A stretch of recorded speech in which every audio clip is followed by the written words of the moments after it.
sirna eebaaf marii tumsa gola artistoota Oromoo artist Elamoo Aliin hundeeffame irratti kan hirmaatan artistootni Oromoo kabajaaf jaalalli waliif qaban imalmaanaa kan nama boonsuudha. Artist Qamar Yusuf hangafa artistotaaf qabsaawaa qeyroo ganamaa artist Shantam Shubbisaa hirmaataa waltajjii kana yoo arku sirba isaa waggoota 60 dura magaalaa Maqdishoorraa sirbe yaadachiisuudhaan hirmaattootni kabajaa akka kannaniif gaafate. Amma rabbi umrii kanneefi Shantam Shubbisaa irra nu itti jiraatii harka dhawaaf. Kasinjatwa yeyon Kasinjatwa yeyon Ayon ayon durena saba Kasinjatwa beyon Abiyon abon duradana Loli gurbe Loli chubu hakuma kufa Jeeti Nuwasi sebe Ana kita Ana mago sumbari Alabana gaya ibsitu biyeyu Alabana gaya ibsitu Searku khajelti jitto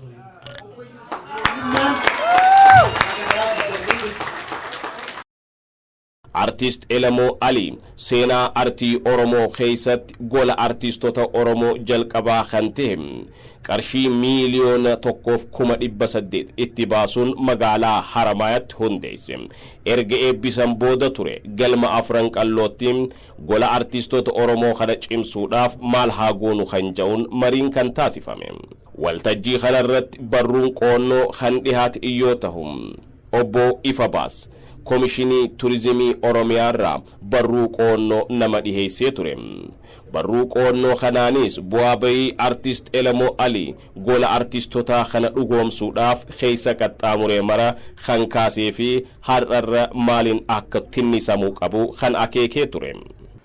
Akkuma beekamutti gaa artiin Oromoo akkuma seenaa Oromoo keessattuu artiin jalqabaaf haala ammayyaawaa ta'een qindaawee hawaasaaf dhiyaatu kan eegale baandii afran qallootiin seenaa Oromoo keessatti waggaa 60 arraa dura noof gochuu dandeessan.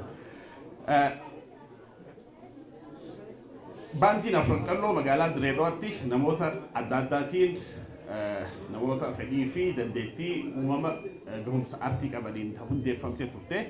Sanumarraa akka baandiitti muuziqaan qindaa'ee namoota meeshaa muuziqaa adda addaa taphataniin qindaa'ee gara hawaasatti dhiyaachuu kan eegale akkuma seenaa Oromootti afran qalloodhaani. Kanaafuu baandiin afran qallootii fi bahaa gara Oromiyaan bahaa seenaa artii Oromoo keessatti seenaa guddaadha kan qaban. Har'a namoota artii Oromoo keessatti gahee fi shoroo ol'aanaa taphatan keessaa tokko artist Elamoo Aliiti. Elamoon qindeessaa muuziqaatii, walaleessaadhaa, yeedaleessaadhaa, meeshaa muuziqaa baay'ee gitaara, kiiboordii, ulullee, harmoonikaa hedduu kan taphatu multi talented ogummaa uumamaan kennameefiin alattis dandeettii hedduu kan qabu. Akkuma biyya keenyattuu yoo fudhanne seeruma Itoophiyaa keessatti artistiin akkatti artiidhaan karaa irra dabre hawaasaaf biyyaaf gumaachuudhaaf jiddugala akkanaa hojjetee training centerii haa ta'uu jiddugala qorannaa haa ta'uu godhee jiraachuu isaadha. Ani shakka akka Itoophiyaatti kan jalqabaati Elamoon kanaafuu galata guddaa akka biyyattiittuu karaa inni irra dabre hayyootan artistoota artii asiin gahan yaadachuu fi akka qorannoo fi qo'annoo ofiis jenereeshina dhaloota itti aanuuf haala ittiin fayyaduu danda'utti jiddugala kana as magaalaa Harmaayaa keessatti ijaaree bira dhaabbatee waggaa tokkoon darbe bira dhaabbatee humnaanis maallaqaan qofa miti maallaqa miliyoonotaan irratti dhangalaaseera. Saniin alattis humnaan bira dhaabbatee halkanii guyyaa hojjechiisaa kan ture. Kun dhamaatii guddaadha kan dhama'e. Kanaafuu dhamaatii guddaan isaa kana akkamitti amma gara keenyaa gara biyyaa fidee jira waan kana hojjetee arraan tana eebbisiisee jira. kana booda kan uummataati ta'a dugalli kun kan artistootaati ta'a kan dargaggoota shamarran gara aartiidhaa dhufuu barbaadaniif kalee akkam ture akkamitti as gahan waan jedhu kan ittiin agarsiisani kanaan dura hin turre akkuma biyyattiittu kanaafuu waan guddaadha kan hojjete dinqisiifatamuu danda'uutu nurra jiraata nuti wal kabajuu wal dhaadheessuu wal utubuu qabnaa waan jedhu qaba akka wannitti hirmaattotni waltajjichaatis hubannoo barruu qoonnoorraa arkatan ka'umsa taasifachuudhaan waltajjii kanarratti gola artistoota Oromoo artist Elemoo Aliitiin hundeeffame tumsuudhaaf walii galanii jiran. Durarratti artist Qamari Yusuf waltajjichatti ol bahuudhaan hojiiwwan Elemoo Alii hojjete kan artistoota qofa osoo hin tahin uummata Oromoo mara gammachiiseef boonsee ta'uu yaadachiisuudhaan gumaacha gamasaa taasisuudhaaf waadaa galuun waltajjicha kan saaqe. Isatti aanuun hirmaattotni wal duraa duubaan bahuun waadaa kan galan yoo ta'u qarshii miiliyoona 3 ol waltajjii kanarratti waadaan galamuun isaa mirkanaawee jira.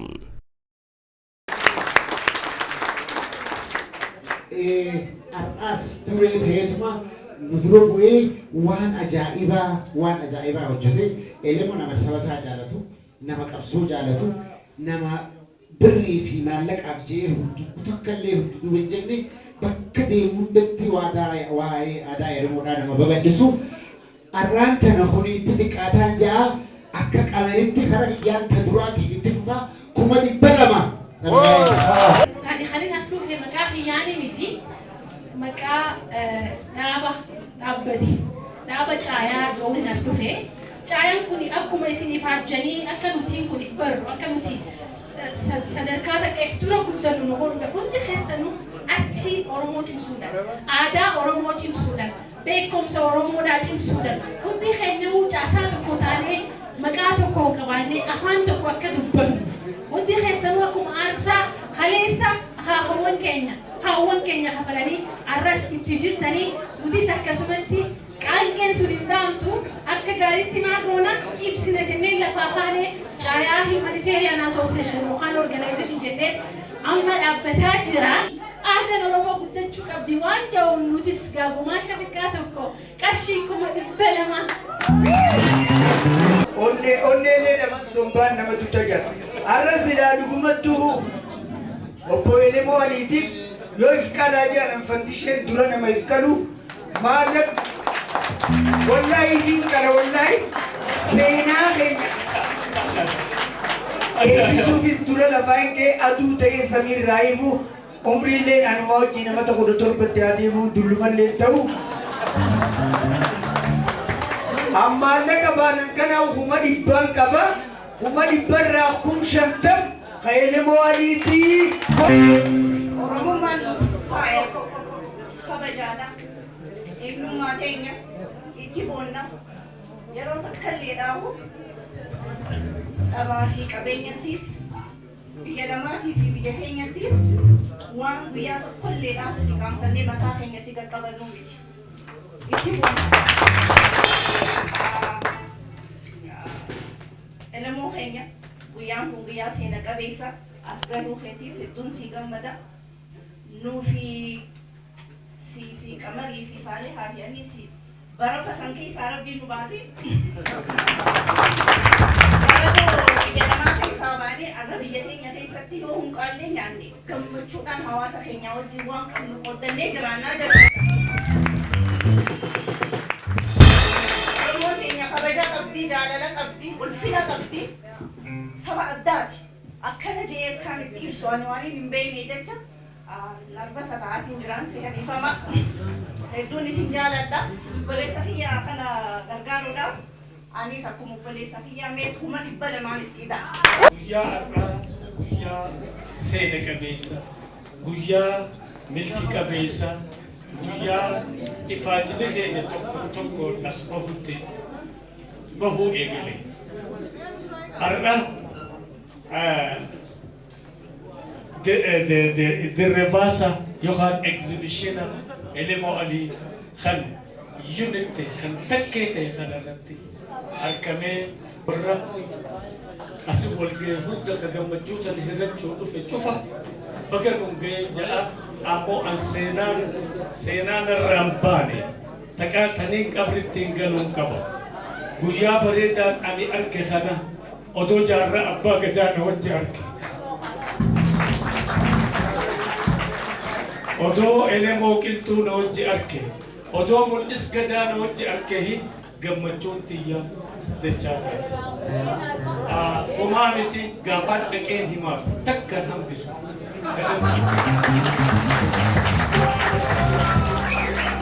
إلي موكينيا واللي سولي شفتخ الرجل خيريات يتي خسر قدو وانت نسر الله لتشوك أبا أنت نقدر بيسرت القدسو أنا مالك كم درا أنا مسكين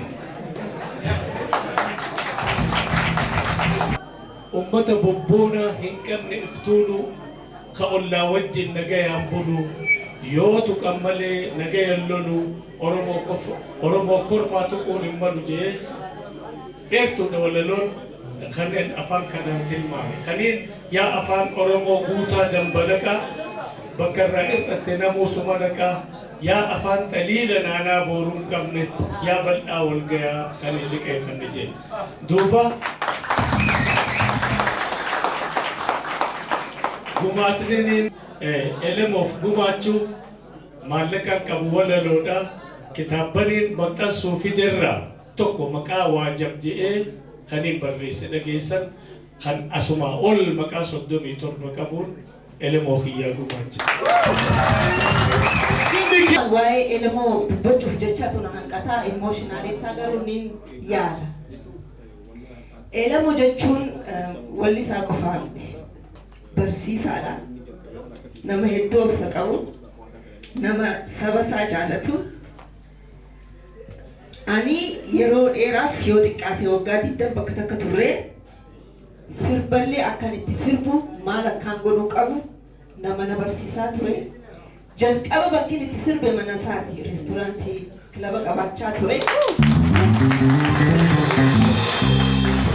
Wanti cimaan isaa waan an dinqisiifadhu immoo biyya alaa kana hedduu ture wallistoonni nama carraaqataa nama hojiin tuffanne nama hedduu miilaan gad dhaabbatee hojii garagaraa hojjechaa ture elama nuti barsiisaa keenya ture taaksii if dandeesse ifii qabaatee anilleen oofeen jira taaksiillee oofeen jira gaa dubartii Oromooti mita faranjiitu nooftu achitti taaksii ragaa miti isaan garagaran ture kanaafuu fakkeenya guddaadha hojiillee hojjechuu nama nu barsiisee jechuudha galata guddaa nu biraa qaba hedduu jaalanna ani immoo arraan tanaa hanga humna kiyyaa yeroodhaaf 100 takka nin khaliin Televizyinni Dirree Dhawaa artistoota waliin turtii addatti taasiseen ammaas artistootni Oromoo gola artistoota Oromoo hundeeffame kanaan gammaduu isaanii mirkaneeffatee jira.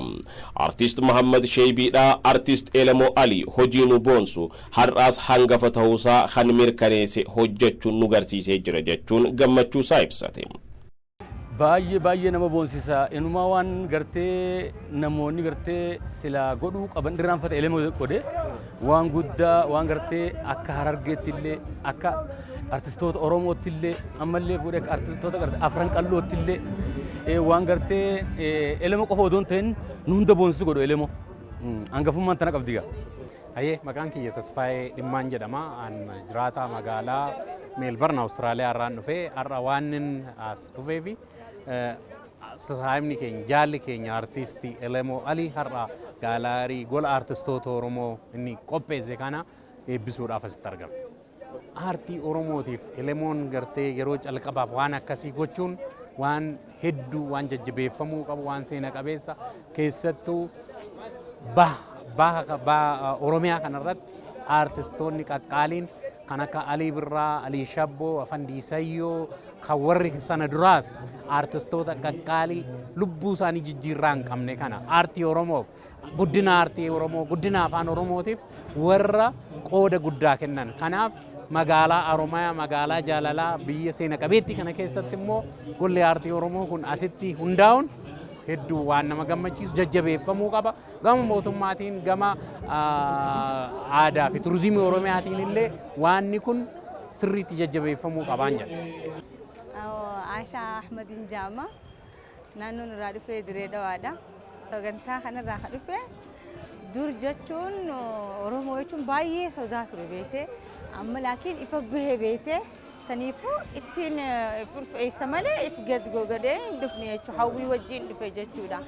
Innaa sadarkaa isaa kana isaa akka guddatuu fi inni haayoo isaa seenaa isaa haayyachuu fi sagantaa tana uume waan inni uume tana yaani gargaarsa yoon qabaannellee hawwiidhaan bira dhufne dhaabbachuu obboleessa keenya. Kuninuuf gammachuu guddaa daangaan qabne duraan dursee Elemoo Alii jechuun abbaa gadaa artistoota Oromooti jechuudha. Kan nagayni jala deemu, kan jaalalti jala deemtu, kan kabajaan jala deemtu. Yaanni isaa guddaadha. Durattis gaafa yeroo gabrummaallee yeroo qabsoo bilisummaa hoggaa wallisuu walleen isaallee waan ajaa'ibaati. Isaa fi hayyoota yaada kana gartee gumaacheen galatoomi jechaadha. Lammaffaa artistoota keenya kan lubbuudhaan wareegaman ka gaafa gabrummaan biyya tana keessa jabaatee asirraa deemanii biyya ollaa keenyaa dhaqanii Maqaadashoo dhaqanii afaan Oromoodhaa kana hojiirra oolchanii mul'isaniin galatoomaan jaan keessattuu warra gartee Faaxumaa Qaasim akka Faaxumaa Qaasim fa'a Hiboo fa'a afaan Sumaal Aashaa Abdoo fa'a Aashaa Usmaayil Qallii fa'a akkasitti afaan Oromoo kana katabbiidhaan barruudhaan wallee tana wallisiisan. Jara san akka gartee Abdullaa Arusii fa'a Ayyuub Abubakar fa'a Abdii Hussein fa'a Rabbi rahmataa godhuu fi seenaan haa yaadatu eegaan jeebootaan Abubakar Muusaa fa'a Rabbi rahmataa godhuuf warra jiru keessa akka Yoonis Abdullaahi akka Shantam Shubbisaa akkasuma artistoota keenya warra qabsoorra wareegame akka Mustafaa Harawwee kana faajii eebbisaa addunyaadha akka Usmaayyoo Muusaa hedduu dhagaayi akka Abdii Muhammad jechuun keessattuu diikshineerii seenaa artii ummata Oromoo abbaa gartee Afrikaadhaa ta'uudhaan seenaan rahmata Rabbi haa godhuuf jecha artistoota ammoo lubbuudhaan jiran kan asitti wal garree akka Turee Leencoofaa hedduu dhagaa hangaftoonni keenya asitti wal garree galanni umrii isaanii Rabbi haa dheeressuun jaa.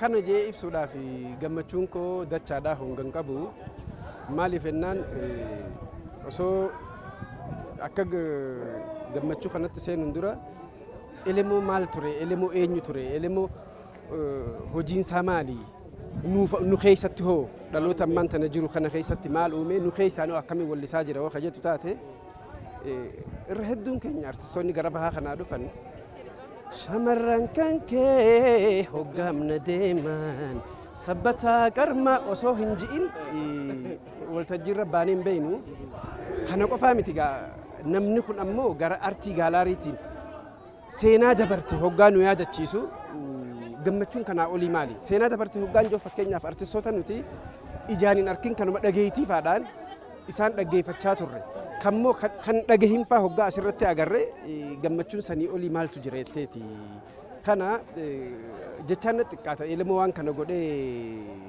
hoggaan arku kana jee ibsuudhaaf jechan qabu.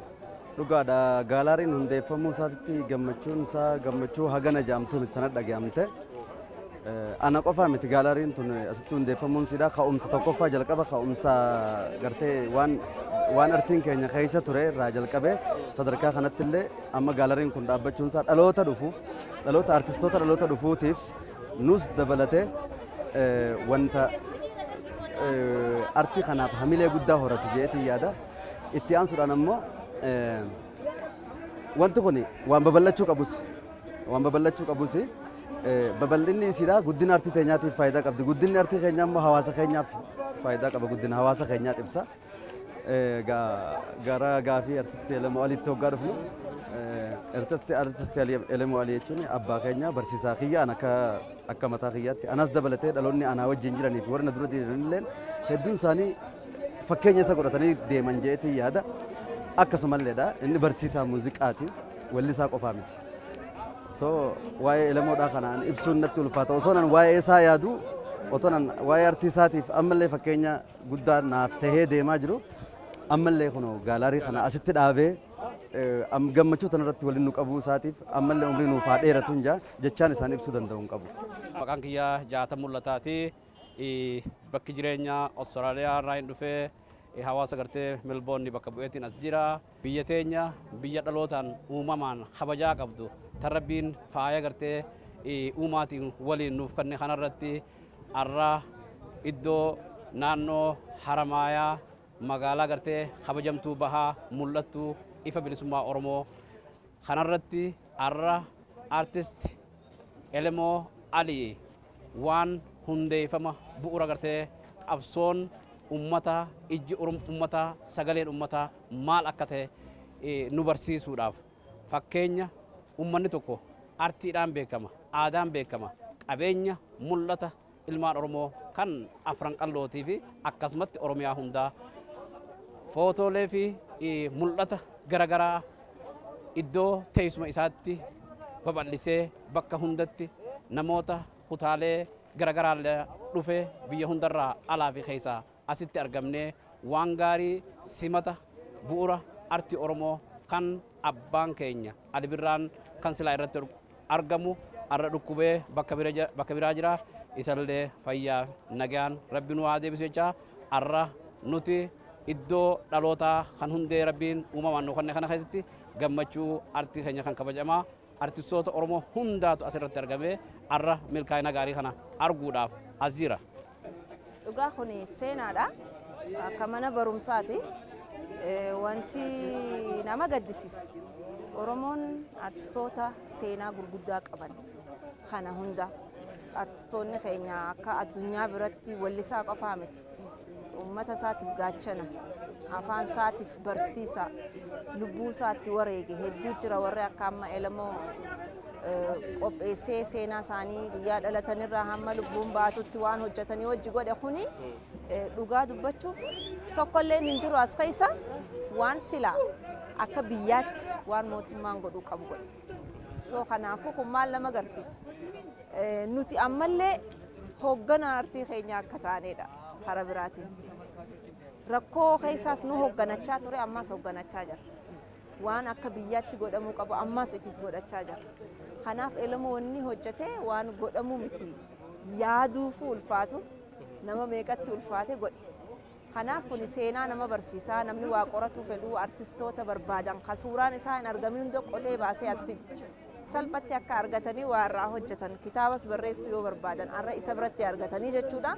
Wanni inni itti deemu waan guddaadha amma boodallee kanaafuu akka irratti gargaaraniin ani hawwiin kiyya. Arra immoo nin dhufee Harargee dhufee waan kana argee waan guddaa tokko faan eegaa ture. Maaliif jennaan yoo nuti hin dubbanne namni garii wallaalummaanis tahuu takka ni jiraame ka waan kun bu'aa isaa beekuu dhabuu tahuu takka bakka xiyyeeffannoo akka amma waan nuti yaannu kana yaaduu danda'uu dhabuus mala beeksisachuu feena garuu nuti itti himata nama hedduu qabna nuti abbootii qabeenyaa baay'ee qabna daldaltoota baay'ee qabna asitti har'a waan hedduun eegee ture garuu nagarra sun nagaddisiisa. Artistootni Oromoo har'aas artistii qofa osoo hin taane hooggantoota artii Oromooti tan jettu artist Saaliyaa Saamiin gola artistoota Oromoo kana guddisuu tinnisuu fi tumsuun barbaachisaadha jetti. Qaamotni dhimmi ilaallatu martinuu kana deeggaruu akka qabanis dhaammattee jirti. Dhugaa ammaan sanagaa kan dhagayin illee ni argaa. Miidiyaa irratti nu amma isin waliin geessan jeen abdii qaba. Bu'aa isaanii argan xiqqashoo attenshiniitti ni kannan jeen yaada. So hin dabarre ammas dhufanii ilaalanii waan barbaachisu hundaan bira dhaabbachuu qabanii. Qabeenya qofa osoo hin taane yaadni nu waan guddaa hamilee nu waan guddaa deebisanii amma even like dargaggoonis jechuudha warri taalantii garagaraa qabu waa qorachuu research godhuu danda'u sirboota dur kana waliin barbaadeetu yoo itti fide arra bakka irraa bitattu hin jirtu barnuuti bara Oromoon maqaaf guddanne malee waan hedduun qabnu mana muuziqaa hin qabnu barnuuti ha bakki biraa namni biraa qabu mana muuziqaa takka bakka CD irraa gurgurannu hin qabnu kanaafuu sirboota dur eessaa bitatta bakka irraa bitattu hin jiru kanallee walii qabnee yoo isa bira finne hin badu seenaan kuni kooppii godhachaa waarraa hojjechuullee akka danda'amutti wantoota akkanaa walitti qabanillee seenaa namootaa fa'a walitti qaqqabanii isaafillee fiduunu gargaarsa tokko jechuun waan guddatti waan deemaa jiruuf namoonni keenya dandeettii qaban gurguddaan garuu waan barbaachisu hundaan akka bira dhaabbatanan kana booda ilaa mootummaatti illee dhaamsa.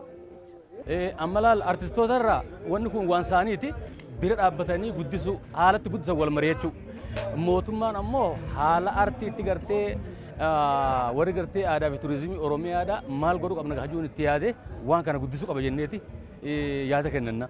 Uummanni hoo daawwachuudhaan waan kana kunuunsuu irratti. Amma laal uummanni Oromoo artistoota isaanii ni jaalatan.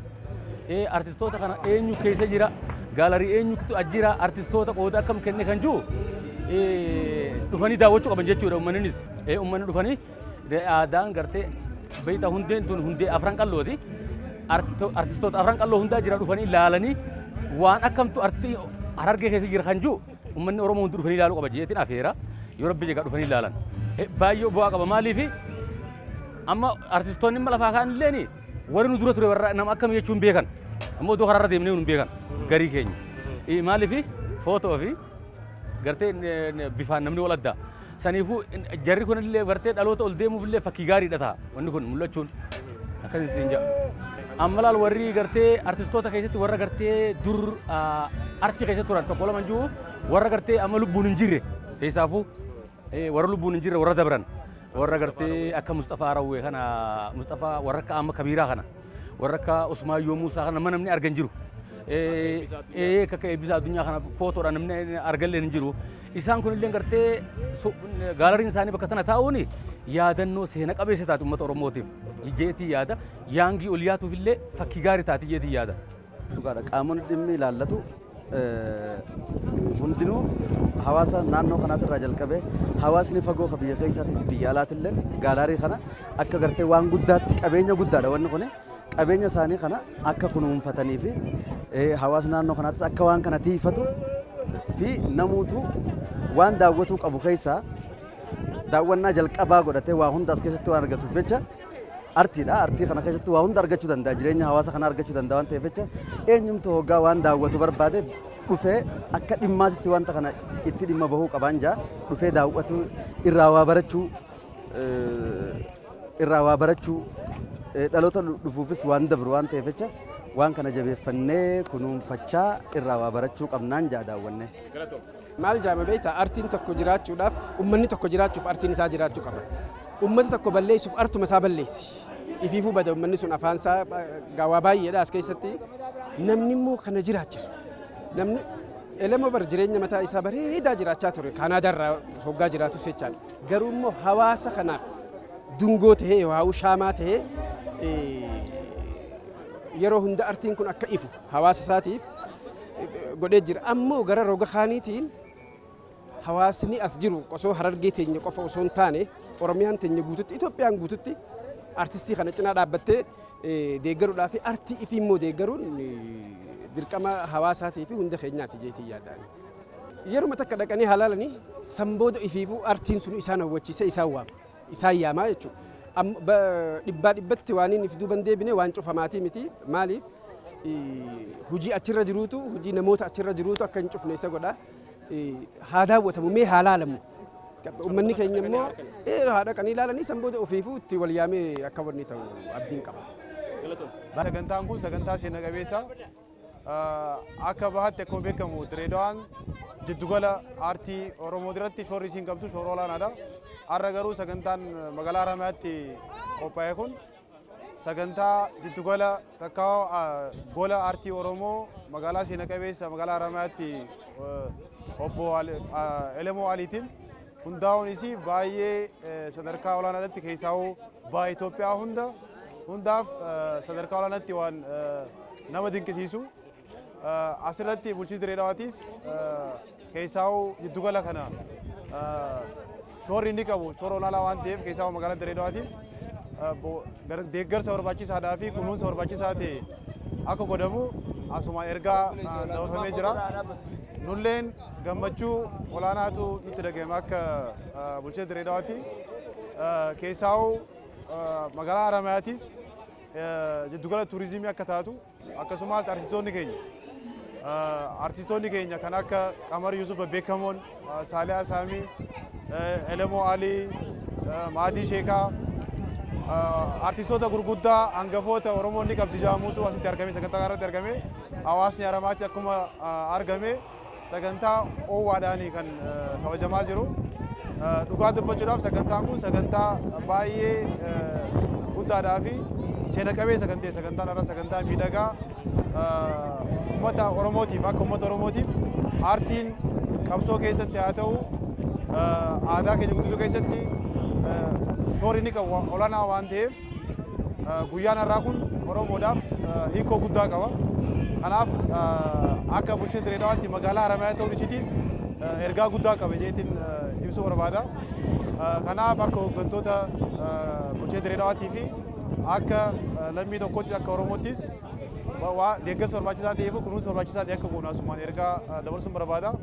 Gammachuu guddaa olaanaa ta'etu nutti dhagahame jechuudha. Asumaan ergaa dabarsuun barbaada. Galatoomaa. Hirmaattotni hundeeffama gola artistoota Oromoo kanarratti qooda fudhatan tumsuu fi babal'isuun barbaachisaa tahuu erga dhaammatan booda. Gola artistoota Oromoo seenaa artii Oromoo keessatti yeroo jalqabaatiif artist Elemoo Alii dhuunfaa isaatiin magaalaa Haramayaatti hundeesse kana. Isin martuu bakka jirtanii dhayxanii akka daawwattan dhaammachuudhaan qorfii teenya aadaaf aartii xumurree jirra.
Arpa